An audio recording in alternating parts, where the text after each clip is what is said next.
तो श्रीनिवास जी की जो पत्नी है लक्ष्मीबाई, वो बड़ी भक्त है, पर श्रीनिवास जी धनवान तो खूब हैं पर दान पुण्य कुछ नहीं करते। ठाकुर जी के मन में आया कि लक्ष्मीबाई तो इतनी हमारी भक्त है, इसका पति श्रीनिवास भी हमारा भक्त होना चाहिए। तो ठाकुर जी एक दीनहीन से ब्राह्मण का रूप बना करके एक सामान्य से बड़े अतिदीन ब्राह्मण का रूप बना करके श्रीनिवास जी की दुकान पर आ गए। उनका बढ़िया कुछ व्यापार था, वहां पहुंच गए। श्रीनिवास जी बोले, कहिए विप्र देवता, क्या सहायता करें आपकी? बहुत ध्यान से सुनिएगा। भगवान दीनहीन से ब्राह्मण बन के कहे, बोले देखिए आप तो नगर सेठ हैं, आप पर तो इतना धन है, आपका तो इतना बड़ा व्यापार है, मेरे बालक का जनेऊ संस्कार यज्ञोपवीत होना है, मुझ पर ज्यादा धन नहीं है, यदि आप मेरी थोड़ी सी सहायता कर देंगे तो मैं अपने पुत्र का जनेऊ संस्कार कर दूंगा। श्रीनिवास जी ने मन में विचार किया, बोले कि आज इसकी सहायता कर दी तो कल कहेगा बेटे का ब्याह है, उसके लिए कर दो, फिर उसमें कर दूंगा, कहेगा बेटे के बेटा हुआ, उसमें सहायता कर दो, ये लगा ही रहेगा। एक बार सहायता कर दूंगा तो हमेशा के लिए इसके द्वार खुल जाएंगे, आता ही रहेगा कुछ ना कुछ मांगने। तो श्रीनिवास ने कह दिया, आज मैं बहुत व्यस्त हूं, आप कल आ जाना। जैसी आज्ञा। दूसरे दिन फिर से ठाकुर जी आ गए, दीनहीन से ब्राह्मण। बोले आपने आज बुलाया था, आप कुछ सहायता कर दीजिए। अब वो अपना काम वाम इधर उधर करने लगा, दिखाने ऐसे लगा कि बहुत व्यस्त है। श्रीनिवास जी फिर बोले, आप कल आइएगा, मैं आज भी बहुत व्यस्त हूं, मैं कल आपसे मिलूंगा। ठाकुर जी बड़े दीनहीन, बड़े सरल, जैसी आज्ञा, मैं कल आ जाऊंगा। फिर चले गए। तीसरे दिन फिर ठाकुर जी आ गए। श्रीनिवास बोला, ये तो रोज आ जाता है, क्या करूं इसका? श्रीनिवास जी ने बाहर कुछ 2-3 बालक बैठा दिए, बोले जैसे ही ये ब्राह्मण आता देखे मुझे बता देना, मैं कहीं भाग जाऊंगा, मैं मिलूंगा ही नहीं इसको। रोज कल कल कल करते करते 3 महीने बीत गए। अब तो ऐसी स्थिति हो गई कि जैसे ही ब्राह्मण आता दिखता, श्रीनिवास कहीं से भाग जाता और सबको ये बोल देता, इसको बोल देना है ही नहीं, चले गए कहीं बाहर। कब आएंगे? बोले 2 महीना बाद आएंगे। 2 महीना की तो छुट्टी मिले। ठाकुर जी बोले, मैं 2 महीना प्रतीक्षा कर लूंगा, 2 महीने बाद आ जाऊंगा। और ठीक उस तिथि के 2 महीना बाद ठाकुर जी फिर आ गए। अब कोई हम आप जैसा व्यक्ति होता तो फिर अपना स्वाभिमान देखता, अरे क्या रोज रोज इसके द्वार पर जाना। लेकिन वो तो ठाकुर जी है ना, ठाकुर जी को स्वाभिमान थोड़ी रहता है। ठाकुर जी को तो ये इस पर कृपा करनी है मुझे, वो तो ढीठ बन जाते हैं। और ढीठ भी नहीं, हमारे ब्रज में तो ऐसा विनोद में कहते हैं, ठाकुर जी महाढीठ बन जाते हैं। एक बार एक भक्त की कथा आती है कि उससे सब लोग कहते थे गंगा जी स्नान करने जाओ। वो गंगा जी इसलिए नहाने नहीं जाता था कि वहां पंडे पुजारी पकड़ लेंगे, कहेंगे दक्षिणा दो, वो दक्षिणा नहीं देनी पड़े, इसलिए गंगा जी नहीं नहाता था। पत्नी ने एक दिन कहा, मैं भोजन नहीं बनाऊंगी और मैं मायके चली जाऊंगी अगर आप गंगा स्नान करके नहीं आए तो गंगा स्नान करने गया तो साधारण घाटों पे नहीं गया, उस घाट पे गया जहां पर शव जलाए जाते हैं। वहां पे पंडे पुजारी होते ही नहीं है। बोले वहां नहाऊंगा तो कोई नहीं आएगा। कंजूसों की भी। अच्छा, एक और चीज, हमने कई भक्तों के चरित्र देखे, कंजूसों से भी ठाकुर जी की बड़ी मैत्री है। दान पुण्य करने वाले to ठाकुर जी के हैं ही, लेकिन जो कंजूस होते हैं ना, ठाकुर जी उनका भी पीछे छोड़ते नहीं है, कैसे ना कैसे भी करके उनका पैसा निकलवाते ही हैं।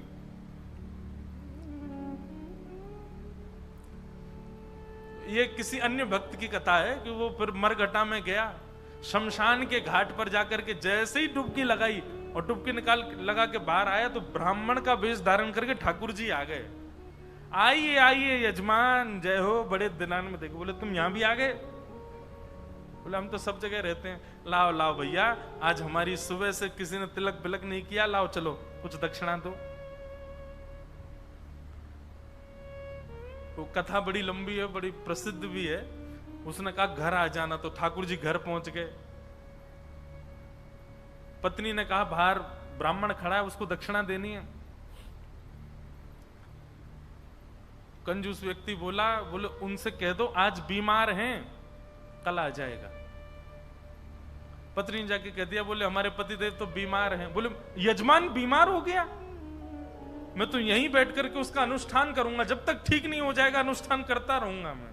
ठाकुर जी भारी जपमाला लेकर के बैठ गए।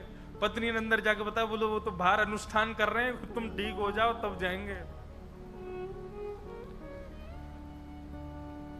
मन में विचार करने लगा, बोले जाएगा नहीं। सुनो, बाहर जाके उसको कह दो पतिदेव तो पधार गए, भगवत धाम चले गए। पत्नी बोली 1 रुपया ही तो देना है, दे दो जाके। बोले क्यों दे दो, तुमको क्या पता कितनी मेहनत से कमाया जाता है, मना कर दो, कह दो पधार गए वो तो। पत्नी बेचारी थोड़ी रोती रोती सी गई, बोले आप अब चले जाओ, पतिदेव तो पधार गए। ठाकुर जी बाहर ब्राह्मण बन के बैठे। ठाकुर जी बोले मेरे यजमान पधार गए, अंतिम संस्कार मैं करा के जाऊंगा, मेरे यजमान है, उनकी शव यात्रा में जाऊंगा, उनकी अर्थी मैं बनवाऊंगा, चिता में लकड़ियां मैं लगवाऊंगा, अपने हाथ से एक एक लकड़ी रखवाऊंगा, और मैं वेद मंत्र बोलूंगा, मेरे मंत्रों के उच्चारण से उनके अग्नि संस्कार होगा। मुझे नहीं चाहिए दक्षिणा, आप मत देना मुझको, अब मैं मुफ्त में उनका संस्कार करा के जाऊंगा। पत्नी दौड़ी दौड़ी गई, बोले 1 रुपया निकाल के दे दो, वो तो संस्कार कराने को तैयार है तुम्हारे।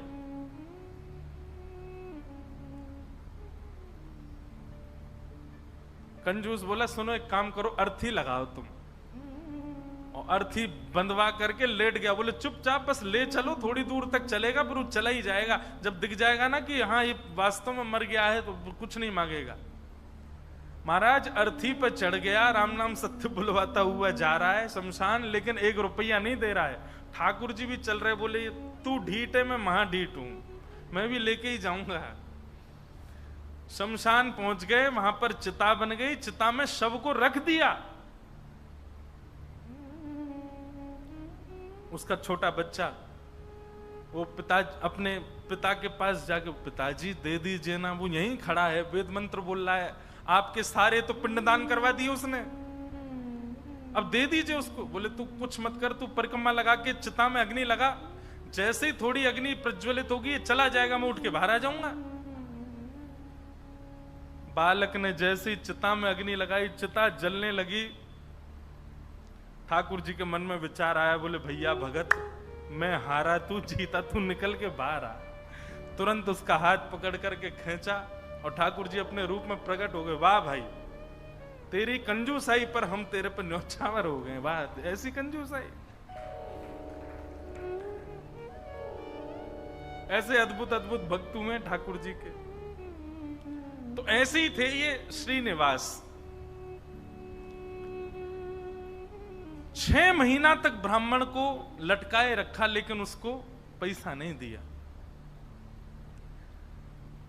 लेकिन रोज आकर के बैठ जाएं ठाकुर जी, तो बोले मेरे बेटे का यज्ञोपवीत होना है, कुछ दे दीजिए।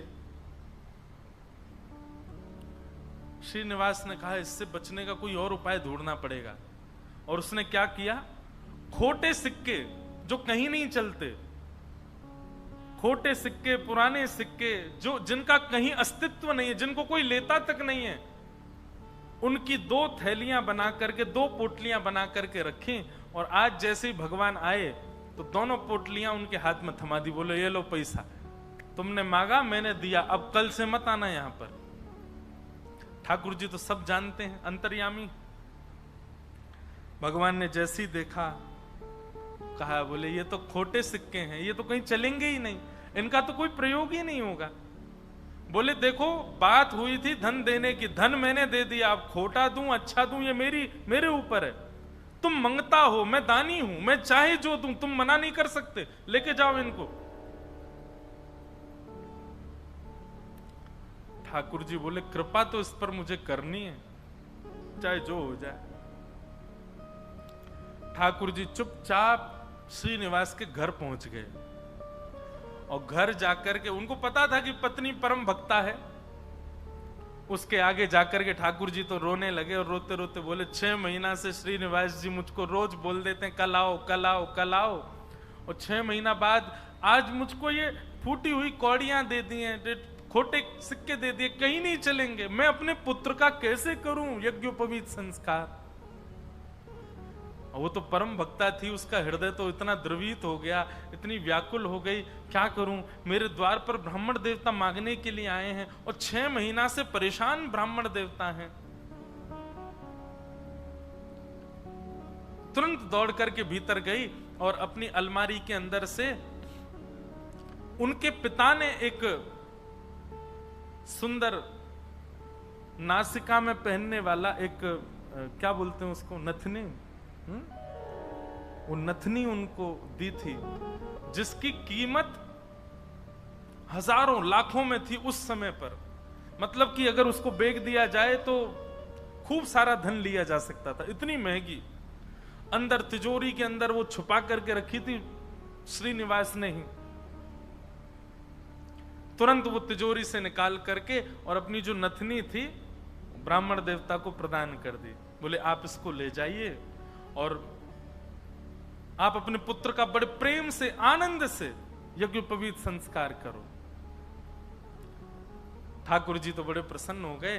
ठाकुर जी उस नथनी को लेकर के सीधे श्रीनिवास की दुकान पे ही गए और दुकान पे जाके बोले देखो आपने तो खोटे सिक्के दिए, उनसे तो कोई काम बन नहीं रहा, अब मुझे एक दानी ने एक स्वर्ण की सामग्री दी है, आप उसको गिरवी रख करके मुझे 100 सोने की मोहर दे दो।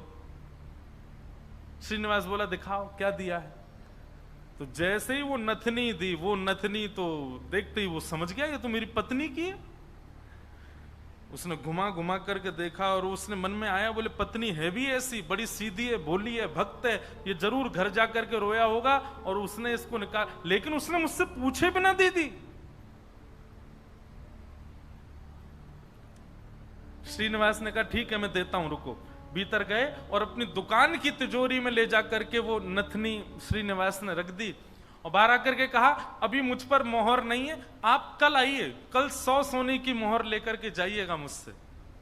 भगवान बोले कल दे देंगे ना आप? बोले पक्का दूंगा, मैंने आपकी रख ली ना, नथनी अपने पास रख ली, सोने की मोहर कल दूंगा, अभी जाओ। ठाकुर जी तो वहां से चले गए। श्रीनिवास क्रोध में तिलमिलाता हुआ, आंखें लाल पड़ी, चेहरे का ताम्रवर्ण हो गया, घर पहुंचा अपने। घर में जाती चिल्लाने लगा कहां हो, बाहर आओ निकल करके। पत्नी दौड़ी दौड़ी आई, क्या हुआ क्या हुआ? बोले सुनो, तुम्हारे पिता ने जो तुमको नथनी प्रदान की थी बड़ी बहुमूल्य, उसमें बहुत सारे रत्न लगे हैं, बहुत सुंदर एक हीरा लगा, जरा लेके तो आना, मुझे देखनी है वो। अब पत्नी घबराने लगी, बोली वो तो मैंने ब्राह्मण को दे दी और श्रीनिवास अपनी तिजोरी में रख करके आए थे। इधर उधर घूमने लगा और बार बार पूछे कहां है नथनी, जल्दी लेकर के आओ। पत्नी घबरावे, थोड़ी देर में बोला यदि तुम लेकर के नहीं आई तो तुमको जीवित गाड़ दूंगा मैं, तुम्हारी मृत्यु कर दूंगा मैं, जल्दी लेकर के आओ, भीतर जाओ। श्रीनिवास का क्रोध देख करके जो लक्ष्मीबाई उनकी पत्नी थी वो कक्ष के भीतर गई, अंदर से किवाड़ लगा करके खूब रुदन करने लगी, स्मरण करने लगी, हे जगतनाथ, हे प्राणनाथ, मैंने अपराध किया है कि मैंने अपने पति से बिना पूछे घर की सामग्री किसी को दे दी, पर वो किसी दरिद्र व्यक्ति को तो नहीं दी, किसी गलत स्थान पर तो नहीं दी। एक ब्राह्मण बेचारा केवल अपने परिवार का पालन करने के लिए कुछ मांग रहा है, 6 महीने से परेशान था, उसको यदि मैंने दी, इसमें भी आपकी सेवा का भाव रखा मैंने, क्योंकि मैंने सुना है कि ब्राह्मण आपके मुख हैं, कोई ब्राह्मणों की सेवा करता है तो वो आपके मुख की सेवा के समान होता है। मुझसे अपराध तो हो गया है नाथ, लेकिन मैंने तो आपकी सेवा के लिए किया है। मेरे प्राण तो आज निकल जाएंगे, पति मुझे मेरे जीवित छोड़ेंगे नहीं,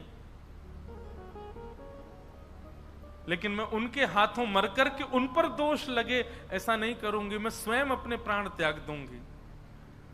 और उन्होंने तभी वहां कक्ष में कुछ ऐसी सामग्री थी, उससे विष लेकर के एक कटोरी में और पीना चाहा, और अंत समय में बस एक भावना रखी, हे मेरे ठाकुर जी, केवल आप उस ब्राह्मण को सुरक्षित रखिएगा, उसके परिवार को सुरक्षित रखिएगा, कहीं ये लड़ते झगड़ते उसके ऊपर आक्षेप ना डाल दें, उसके ऊपर कोई कष्ट ना दे दें, उसके बालक का अच्छे से यज्ञोपवीत संस्कार हो जाए। मेरी बस यही प्रार्थना है। मैं प्राण इसलिए नहीं त्याग रही हूं कि मेरे साथ कुछ गलत हुआ, कुछ अन्याय हुआ, मैं प्राण इसलिए त्याग रही हूं नाथ कि कहीं मेरे पति के ऊपर कोई आक्षेप ना लगा दे, और आप नाथ कृपा करना, मेरे तो प्राण निकल जाएंगे पर मेरे जीवन की शेष भक्ति जो है वो मेरे पति के जीवन में आ जाए। ऐसा कहते ही जैसे ही विष मुख के पास लेकर के पान करने लगी लक्ष्मीबाई, तभी एक खनक जैसी हुई, एक आवाज जैसी आई। नेत्र खोल करके देखा तो जो नथनी थी उनकी वही ऊपर से गिरी है उस विष की भरी हुई कटोरी में।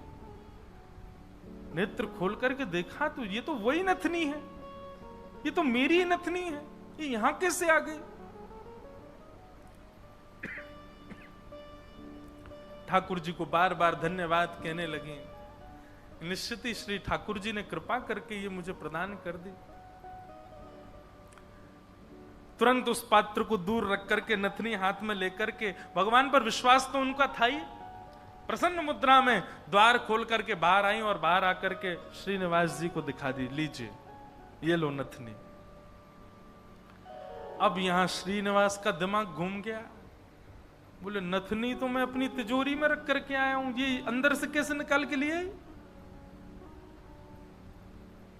उसने नथनी पकड़ी, बोले ये तुम्हारी है ना? बोले हाँ मेरी है, देखिए ना वही हीरा है, वही रत्न है, वही स्वर्ण है।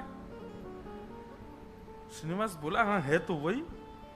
वो कुछ नहीं, बात ही नहीं करी, नथनी लेकर के सीधा अपनी दुकान पर गया और दुकान पर जाकर के तिजोरी जो कि यथावत जैसी ताला आदि लगा के गया, जनेऊ में चाबी फंसा रखी थी, चाबी निकाल करके जैसे ही तिजोरी खोली और तिजोरी खोल करके भीतर देखा तो जिस तिजोरी में नथनी रखी थी वो वहां थी ही नहीं। श्रीनिवास तो व्याकुल हो गया, बोले ये कैसे संभव हो सकता है? वो तो घर गया, घर जाकर के पत्नी से कहने लगा, बोले मुझे सब सत्य बताओ, मुझे पता है कि ये नथनी अंदर नहीं थी, लेकिन मुझे सत्य जानना है कि अंदर आई कैसे। मैं तुम्हारे हाथ जोड़ता हूं, मुझे सत्य बताना। तब पत्नी ने सारा वृत्तांत बताया। बोले एक ब्राह्मण 6 महीने से आपकी दुकान के चक्कर लगा रहे थे, आपने उनको कुछ नहीं दिया, वही मेरे पास आए तो मुझे कुछ नहीं मिला तो मैंने वो नथ उनको प्रदान कर दी, बस मैंने उनको प्रदान की थी। अब आपको कैसे इसका पता चला ये नहीं। तो फिर आगे श्रीनिवास ने बताया, बोलो ब्राह्मण मेरे पास आए और मेरे पास आके नथनी को उन्होंने गिरवी रखा, 100 सोने की मोहर मांगी थी, मैंने कल आने के लिए उनको कहा, मैंने तिजोरी में रखी, लेकिन तुम्हारे पास कैसे आई अंदर? पत्नी ने बताया, बोले जब आप बहुत क्रोध करने लगे तो भीतर जाकर के मैं विष पान करने की योजना बना रही थी, और जैसे ही मैंने विष अपने मुख से लगाया तभी खनक करके आवाज आई और जिस पात्र में विष था उसमें नथनी अपने आप आकर के गिर पड़ी। ये बात सुनते ही श्रीनिवास रुदन करने लगे, रोने लगे, और रुदन करते करते उनको वो बार बार ब्राह्मण की छवि दिखाई देने लगी और बार बार उसकी छवि में ठाकुर जी का रूप दिखने लगा। वो स्मृति आने लगी कि जब मैं कह देता था कल आ जाना तो बेचारे ऐसे हाथ जोड़ करके, ठीक है बाबूजी मैं कल आ जाऊंगा, पर कल आप दे देंगे ना मेरे पुत्र का यज्ञोपवीत होना है। ये सारी स्मृति श्रीनिवास के चित्त में उठने लगी और ये विश्वास प्रगाढ़ हो गया कि ये सामान्य ब्राह्मण नहीं थे, साक्षात ठाकुर जी थे, और ये ठाकुर जी अनुग्रह करके मुझसे दान कराने के लिए आ रहे थे। अरे दान क्या कराने आ रहे थे, मेरे आगे हाथ जोड़ करके मांगने के लिए आ रहे थे। मैं जप नहीं करता, तप नहीं करता, संध्या नहीं करता, साधना नहीं करता, वो मेरे द्वार पर ठाकुर जी आकर के ऐसे खड़े हो जाते थे भिक्षुक के भांति कि कुछ दे दो। मैंने ठाकुर जी को भिक्षुक बनाया, मैंने ठाकुर जी को प्रतीक्षा करवाई, मैंने ठाकुर जी को टालता रहा। अपनी पत्नी के चरण पकड़ लिए, बोले तुम्हारी भक्ति किस योग्यता है? मैं तो घोर नास्तिक हूं, मैंने तो अपने जीवन में कुछ भी अच्छा नहीं किया। ये तुम्हारी भक्ति का प्रभाव कि ठाकुर जी मुझ पर अनुग्रह करने के लिए आ रहे हैं। मैंने ठाकुर जी को टहलाया, मैंने ठाकुर जी से प्रतीक्षा करवाई, मैंने ठाकुर जी को इतना कष्ट दिया इस संपत्ति के लिए, इस धन के लिए। तुरंत हाथ में जल लेकर के, अक्षत लेकर के, दक्षिणा रख करके अपनी पत्नी से कहा तुम भी हाथ रखो, और दोनों ने हाथ में हाथ रख करके अपनी संपूर्ण संपत्ति, जितनी संपत्ति है, दुकान, मकान, बगान, जो कुछ भी था उनके पास में, सबको संकल्पित करके कृष्णार्पणमस्तु, हम सब ठाकुर जी को अर्पित करते हैं। इस संपत्ति के चक्कर में मैंने ठाकुर जी से प्रतीक्षा करवाई, इस संपत्ति के आगे मैंने ठाकुर जी को इतना कष्ट दिया। और उसी दिन से ही श्रीनिवास की स्थिति ऐसी हो गई कि अपना जितना धन था धीरे धीरे धीरे धीरे करके ब्राह्मणों में, संतों में, वैष्णवों में, अयोग्यों में, गरीब कन्याओं के विवाह में, गरीब बालकों की पढ़ाई में करते करते करते करते एक तो होता है कि इतना खर्च करें कि हमारा घर भी चले, पर नहीं, इसकी तो ऐसी स्थिति हो गई कि अब वो कुछ रखते ही नहीं है अपने पास। अपनी दुकान भी बेच दी, अपनी सारी संपत्ति बेच दी, एक दिन अपना घर भी बेच दिया। परिवार के लोग धीरे धीरे कोसते कोसते दूर होने लगे। अरे क्या बुद्धि हो गई तुम्हारी, सब बेच दिया। सबको ठाकुर जी की सेवा और ठाकुर जी के जनों की सेवा में लगा दिया। एक फूटी कौड़ी भी अपने पास नहीं रखी। बोले कि नहीं, इसकी वजह से मैंने ठाकुर जी को श्रमित कराया, मैं इसको कैसे रख सकता हूं। और सब छोड़ करके, सब त्याग करके पत्नी ने कहा अब हमारे पास कुछ भी नहीं है, रहने के लिए घर भी नहीं है, भोजन करने के लिए अन्न भी नहीं है, पहनने के लिए वस्त्र भी नहीं है, अब हम क्या करें। बोले अब पकड़ो मेरा हाथ, अब हमने सब छोड़ दिया, क्योंकि अब तक सबको अपना माना था, पर अब हमारे नाथ, हमारे स्वामी श्री पंडरीनाथ हैं, श्री विठ्ठल भगवान हैं, चलो उन्हीं की शरण में, चलो उन्हीं के नगर में, वही खिलाएंगे, वही रिलाएंगे, वही सब करेंगे हमारी व्यवस्था। और श्रीनिवास अपनी पत्नी के साथ पंढरपुर आ गए हमेशा के लिए। यहां आकर के उन्होंने दिव्य एक संत थे, उनसे गुरु दीक्षा ली, और गुरु दीक्षा लेने के बाद केवल एक ही उनका काम, दिन में जाना और जाकर के श्री पंडरीनाथ भगवान का दर्शन करना, और पूरे दिन यहाँ के वैष्णवों का दर्शन, उनकी सेवा करना, यही उनका काम। दीक्षा के बाद गुरुदेव ने उनको दूसरा नाम प्रदान कर दिया। दीक्षा में एक नाम दिया जाता है, और अब तक उनका नाम श्रीनिवास था, अब उनका नाम पुरंदर दास हो गया।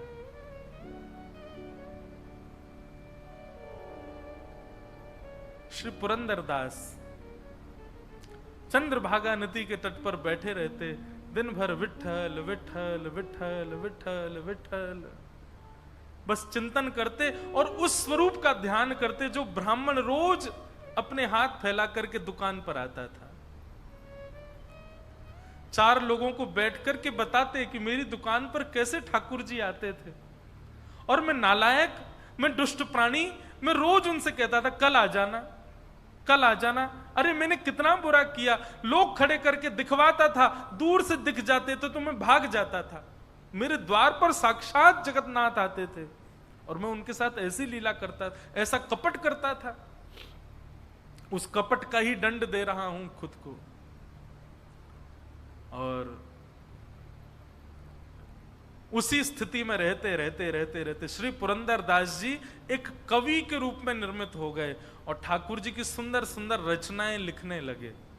सुंदर सुंदर पदावली, सुंदर सुंदर भाव। लेकिन पुरंदरदास जी का यह भाव है कि वो अधिकतर रचनाएं कन्नड़ भाषा में ही लिखते थे और सुंदर रचनाएं करके श्री पंढरीनाथ भगवान को सुनाया करते थे। पंढरपुर आने वाले भक्त पुरंदरदास जी की रचनाएं सुनकर के आनंदित हो जाते थे और श्री पंढरीनाथ भगवान के सन्मुख कीर्तनकार जा जा करके उस रचनाओं को गाया करते थे। इस प्रकार पुरंदरदास जी अपना जीवन शेष समय एक कवि के भांति भगवान लीला चिंतन करते करते उन्होंने ठाकुर जी के श्री चरणों में अपने प्राणों का परित्याग कर दिया। कहने का अभिप्राय,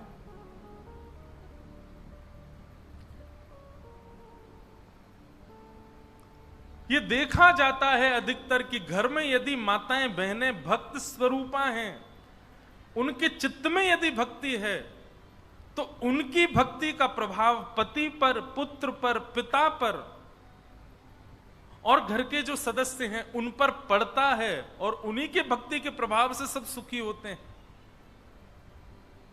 जिस प्रकार लक्ष्मीबाई की भक्ति के प्रभाव से श्रीनिवास परम भक्त हुए और परम भक्त होकर के श्री ठाकुर जी के चरणों को प्राप्त हो गए, ऐसे श्री पुरंदरदास जी को हम बारंबार प्रणाम करते हैं।